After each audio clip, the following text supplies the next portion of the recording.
Have you ever lost someone you loved? Someone who made your world brighter?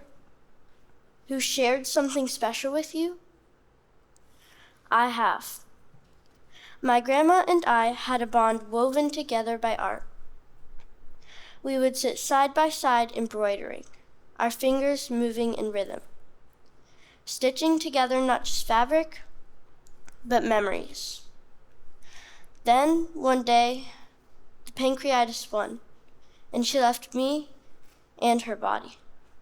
And suddenly, the threads of our time together felt like they were unraveling. But grief has a way of shaping our vision. In the quiet after her passing, I started to see our art everywhere. Not just in the stitches we sewed, but in the world around me. Because art is not just about what is in everyday moments. It is in the things we often overlook. A glass table, catching the light just right. The perfect glossy swirl in a citrus slice. Even the slightest bit of string embroidered on a piece of fabric. What defines good art? Traditionally, we look at masterpieces. Michelangelo's David, the Nefertiti bust, or The Thinker by Auguste Rodin. And yes, these masterpieces are breathtaking. But art is not just about what is famous or displayed in galleries. It is in everyday moments, in the things we often overlook. The way fresh bread cracks perfectly when you break it. The way a city skyline glows just before the sun sets. The way a mechanic restores an engine, treating it like a masterpiece. The movement of a gymnast on a balance beam. The way a chef plates a dish. The split-second moment a photographer captures a stranger's smile. For me, art is personal. It is the way Henrietta Ronner Knipp painted kittens with such detail and warmth, reminding me of my own love for animals. It is the time I visited the American Museum of the House Cat, where I saw paintings, sculptures, and even real kittens.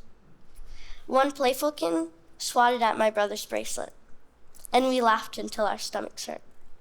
That moment, that joy, it was art in itself. But art is not just about happiness. It is also a way to heal. When my grandma passed, I felt lost. We used to sit on the couch together, carefully weaving colorful threads into the fabric. After she passed, I needed something to hold on to. That is when I turned to drawing, to painting, to finding art in the world around me. Art became my way to remember her, to stay connected. So if you ask me, art is everywhere. It is the way colors mix and blend, in the patterns of nature, in the rhythms of life. And the best part, you do not have to be a painter or a sculptor to appreciate it. You just have to notice it. Even if no one else sees what you see, even if no one else calls it art, it still matters. As I dream of going to art school, I know art will always be a part of me. It has comforted me in loss, inspired me in joy, and helped me see the world differently. Just as my grandma and I once stitched together fabric, I now stitch together memories. Each thread a new piece of art. Each moment woven into the masterpiece of my life. Art is not just a reflection of the world. It is a way to express who we are. And that, to me, is the most beautiful masterpiece of all. As we look to the future, remember that art is looking right back, waiting for us to pick up the thread and continue the story, just as I picked up the thread and continued my jacket. Thank you.